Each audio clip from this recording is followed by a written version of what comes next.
ನಮ್ಗೆ ನದಿಗಳಿಲ್ಲ, ನಾಲೆಗಳಿಲ್ಲ, ಮಳೆ ಬಂದ್ರೆ ಬೆಳೆ ಉಂಟು, ಇಲ್ಲ ಅಂದ್ರೆ ಇಲ್ಲ. ಶಾಸಕರಲ್ಲಿ ನಾನು ಮನವಿ ಮಾಡ್ತಕ್ಕಂಥದ್ದು, ಬ್ಯಾಟ್ನೂರ್ ಗ್ರಾಮದಲ್ಲಿ ಇತಿಹಾಸದಲ್ಲಿ ಒಂದು ಮೈಲುಗಲ್ಲು ಅಂತ ಹೇಳ್ಬೋದು. ಯಾಕಂದ್ರೆ ಒಂದು ಸುಸಜ್ಜಿತವಾದಂತಹ ಒಂದು ಕಟ್ಟಡವನ್ನು ನಿರ್ಮಾಣ ಮಾಡಿಕೊಂಡು ಇದರಲ್ಲಿ ಗ್ರಾಮಸ್ಥರ, ಅಧ್ಯಕ್ಷರ, ಎಲ್ಲ ನಿರ್ದೇಶಕರ ಒಂದು ಪರಿಶ್ರಮ ಇದೆ ಅಂತ ಹೇಳಿದ್ರೆ ತಪ್ಪಾಗ್ಲಾರ್ದು. ತಾವೆಲ್ಲರೂ ಕೂಡ ಬಹಳಷ್ಟು ರೈತರು ಇದ್ದೀರಿ.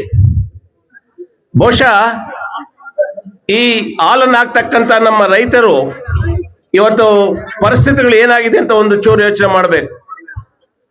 ಬಹುಶಃ ನಾನು ನಂಗ್ಲಿಯಿಂದ ಬರುವಾಗ ನೋಡಿದೆ, ಏನು ನಮ್ಮ ರೈತರು ಬಿತ್ತನೆ ಮಾಡಿರ್ತಕ್ಕಂಥ ಬಿತ್ತನೆ ಅದು ಸಂಪೂರ್ಣವಾಗಿ ಅಲ್ಲಿ ಬೆಂದು ಹೋಗಿದೆ. ಕೆಲವೊಂದು ಜನ ಬಿತ್ತನೆ ಹಾಕಿಲ್ಲ, ಇವತ್ತು ನಾಳೆ ಮಳೆ ಬರ್ತದೆ, ಆವತ್ತು ಮಳೆ ಬರ್ತದೆ ಅಂತ ಬಿತ್ತನೆ ಹಾಕಿಲ್ಲ. ಮಳೆಯನ್ನು ನಂಬ್ಕೊಂಡು ನಾವು ಬದುಕ್ತಾ ಇರ್ತಕ್ಕಂಥ ರೈತರು ಇನ್ನ ಮತ್ತೆ ಯಾವಾಗ್ಲೂ ಮಳೆ ಬರ್ತದೆ ಬಿತ್ತನೆ ಹಾಕಂದ್ರೆ ಆ ಸಮಯ ಮೀರಿ ನಾವು ಬಿತ್ತನೆ ಹಾಕಿದ್ರೆ ಅದು ಇಳುವರಿ ಬರೋದಿಲ್ಲ. ನೋಡಿ ಪರಿಸ್ಥಿತಿಗಳು ಯಾವ ರೀತಿ ಇದೆ ರೈತರದು, ಬಹಳ ಶೋಷಣೀಯವಾದಂತಹ ಪರಿಸ್ಥಿತಿಗಳು ಇವತ್ತು ರೈತರದು. ಅದೇ ರೀತಿ ಕೂಡ ಒಂದು ಇವತ್ತು ಬೋರ್ವೆಲ್ಸ್ ಇದೆ. ಬೋರ್ವೆಲ್ಸ್ ವಿಚಾರಕ್ಕೆ ಬಂದ್ರು ಕೂಡ ಅಂತರ್ಜಲ ಕುಸಿತ ಇದೆ. ಯಾವಾಗ ಅಂತರ್ಜಲ ಕುಸಿತ ಇರೋದ್ರಿಂದ ಬೋರ್ವೆಲ್ಗಳಲ್ಲಿ 2 ಇಂಚ್ ಬರ್ತಕ್ಕಂಥ ನೀರು 1 ಇಂಚ್ ಆಗಿದೆ, 1 ಇಂಚ್ ಬರ್ತಾ ಇರ್ತಕ್ಕಂಥ ನೀರು ಬತ್ತಿ ಹೋಗಿದೆ. ಇಂತಹ ಸಂದಿಗ್ಧ ಪರಿಸ್ಥಿತಿಯಲ್ಲಿ ಇವತ್ತು ತಾಲೂಕಿನ ರೈತರು ಇದ್ದಾರೆ, ಜಿಲ್ಲೆಯ ರೈತರು ಇದ್ದಾರೆ. ನಮ್ಗೆ ನದಿಗಳಿಲ್ಲ, ನಾಲೆಗಳಿಲ್ಲ, ಮಳೆ ಬಂದ್ರೆ ಬೆಳೆ ಉಂಟು, ಇಲ್ಲ ಅಂದ್ರೆ ಇಲ್ಲ. ಇಂತಹ ಒಂದು ಸಂದಿಗ್ಧ ಪರಿಸ್ಥಿತಿಯಲ್ಲಿ ಇದ್ದೇವೆ. ಸೊ ಇಂತಹ ಒಂದು ಕ್ಲಿಷ್ಟ ಪರಿಸ್ಥಿತಿಯಲ್ಲಿ ಇರ್ತಕ್ಕಂಥ ರೈತರಿಗೆ ಒಂದು ಇಷ್ಟೋ ಒಂದು ಬೆನ್ನೆಲುಬಾಗಿ ನಿಂತಿರ್ತಕ್ಕಂಥದ್ದು ನಮ್ಮ ಹೈನುಗಾರಿಕೆ ಕ್ಷೇತ್ರ.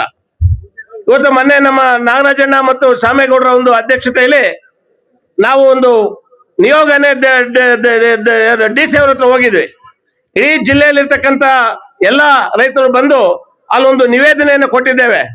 ಏನು ರೈತರು ಆಗ್ತಕ್ಕಂಥ ಹಾಲಿಗೆ ಪ್ರತಿ ಲೀಟರ್ಗೆ 10 ರೂಪಾಯಿ ಸರ್ಕಾರ ಒಂದು ಹಣ ಒದಗಿಸ್ಕೊಡ್ಬೇಕು, ಲೀಟರ್ಗೆ 10 ರೂಪಾಯಿ ಕೊಡ್ಬೇಕು ಸರ್ಕಾರ ಅಂತೇಳಿ ಸರ್ಕಾರಕ್ಕೆ ಒಂದು DC ಮುಖ್ಯ ಅನ್ನೋ ಒಂದು ಮನವಿಯನ್ನು ಕೊಟ್ಟಿದ್ದಾರೆ.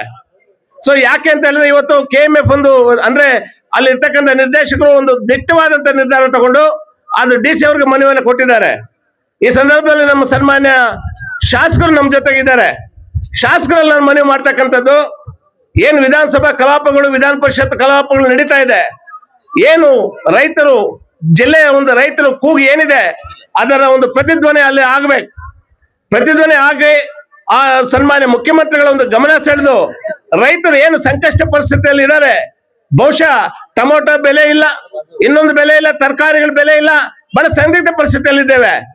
ಮತ್ತೊಂದು ನಾನು ನಮ್ಮ ಶಾಸಕರಲ್ಲಿ ನಾನು ನಿವೇದನೆ ಮಾಡ್ಕೊಳ್ತಕ್ಕಂಥದ್ದು ರೈತರ ಪರವಾಗಿ, ಈ ಏನು ಅಧಿವೇಶನ ಮುಗಿದ ನಂತರ ತಾವು ಮತ್ತು ಪಕ್ಷಾತೀತವಾಗಿ ಎಲ್ಲಾ ಶಾಸಕರುಗಳು ಮತ್ತು MLC ಎಲ್ಲ ಒಂದು MLCಗಳು ಒಂದು ನಿಯೋಗ CM ಬಳಿ ಹೋಗಿ ನಮ್ಮ ಜಿಲ್ಲೆಯಲ್ಲಿರ್ತಕ್ಕಂಥ ರೈತರ ಒಂದು ಸಂಕಷ್ಟಗಳ ಬಗ್ಗೆ ಅವರಿಗೆ ಅರಿವು ಮಾಡಿಕೊಟ್ಟು ಪ್ರತಿ ಲೀಟರ್ ಮೇಲೆ 10 ರೂಪಾಯಿ ಹೆಚ್ಚಳ ಮಾಡ್ತಕ್ಕಂಥ ಒಂದು ಕೆಲಸವನ್ನ ತಾವು ಒಂದು ನಿಯೋಗವನ್ನು ಕಟ್ಕೊಂಡು ಅವ್ರಿಗೆ ಹೋಗಿ ಅವ್ರ ಮನವೊಲಿಸಿ ಈ ಕೆಲಸ ಕಾರ್ಯ ಮಾಡ್ಕೊಡ್ಬೇಕು. ಇದು ಮಾಡಿದ್ದೆ ಆದ್ರೆ ರೈತರು ಈ ಜಿಲ್ಲೆಯಲ್ಲಿ ಬದುಕಲಿಕ್ಕೆ ಸಾಧ್ಯ, ಇಲ್ಲಾಂದ್ರೆ ರೈತರ ಒಂದು ಕಷ್ಟ ಕಾರ್ಪಣ್ಯಗಳನ್ನ ಕೇಳೋರಿಲ್ಲ. ಸೊ ಆ ನಿಟ್ಟಿನಲ್ಲಿ ಈ ಸಂದರ್ಭದಲ್ಲಿ ನಾನು ಎಲ್ಲರೂ ಕೂಡ ಹೇಳ್ತಕ್ಕಂಥದ್ದು, ನಮ್ಗೆ ಮಳೆ ಇಲ್ಲ, ಇನ್ನೊಂದಿಲ್ಲ, ಇನ್ನು ಇರ್ತಕ್ಕಂಥ ಒಂದು ಹಾಲು ಉತ್ಪಾದಕರ ಸಂಘ ಇದನ್ನಾದ್ರೂ ನಾವು ಸರಿಯಾಗಿ ಇಟ್ಕೋಬೇಕು. ಇವತ್ತು ಹಾಲು ಉತ್ಪಾದಕರ ಸಂಘ ಇರೋದ್ರಿಂದ ಬಹಳಷ್ಟು ಕುಟುಂಬಗಳು ಅದರಿಂದ ಬದುಕ್ತಾ ಇದೆ. ಅದರಲ್ಲಿ ರಾಜಕೀಯ ಮಾಡೋದನ್ನ ಬಿಟ್ಟು ಆ ಸಂಘಗಳನ್ನ ಉಳಿಸ್ಕೊಳ್ತಕ್ಕಂಥ ಕೆಲಸವನ್ನ ನಾವು ಮಾಡ್ಬೇಕು. ಅದಕ್ಕೆ ಬೇಕಾಗ್ತಕ್ಕಂಥ ಶುಚಿತ್ವವಾದ ಕಟ್ಟಡದ ಜೊತೆಗೆ ಏನ್ ಸಹಾಯ ಮಾಡ್ಬೇಕಂದ್ರೆ ಶಾಸಕರಿದ್ದಾರೆ, ನಮ್ಮ ನಿರ್ದೇಶಕರು ನಾಗರಾಜಣ್ಣ, ಶಾಮೇಗೌಡರು ಇದ್ದಾರೆ. ನಿಮ್ಗೆ ಒಳ್ಳೆ ಸಹಾಯ ಮಾಡ್ತಕ್ಕಂಥದ್ದು ಅವರ ಒಂದು ಮನಸ್ಥಿತಿ ಅವ್ರಿಗಿದೆ. ಅವರನ್ನ ಸದ್ಬಳಕೆ ಮಾಡಿಕೊಂಡು ಒಂದು ಉತ್ತಮವಾದಂತ, ಯಾಕಂದ್ರೆ ಈ ಊರಿನ ಗ್ರಾಮಸ್ಥರು ನಾನು ಶ್ಲಾಘಿಸ್ತೀನಿ. ಯಾಕೆ ಶ್ಲಾಘಿಸ್ತೀನಿ ಅಂತ ಹೇಳಿದ್ರೆ ಒಂದು ಸುಜ್ಜಿತವಾದಂತ ಒಂದು ಕಟ್ಟಡವನ್ನು ನಿರ್ಮಾಣ ಮಾಡಿದರೆ ಈ ಕಟ್ಟಡ ನಿರ್ಮಾಣ ಮಾಡೋದಕ್ಕೆ ಅಧ್ಯಕ್ಷ ಮತ್ತು ನಿರ್ದೇಶಕರ ಮತ್ತು ಈ ಊರಿನ ಗ್ರಾಮಸ್ಥರ ಪರಿಶ್ರಮ ಇದೆ. ಇಂತ ಸಂಘಗಳು ಉಳಿದಾಗ ರೈತರು ಉಳಿಲಿಕ್ಕೆ ಸಾಧ್ಯ ಅಂತಕ್ಕಂಥ ಮಾತನ್ನು ಹೇಳ್ತಾ ಮತ್ತೊಮ್ಮೆ ಮಗದೊಮ್ಮೆ ಈ ಒಂದು ಕಾರ್ಯಕ್ರಮಕ್ಕೆ ಕರೆಸಿ ಕೆಲವಾರು ಮಾತುಗಳನ್ನು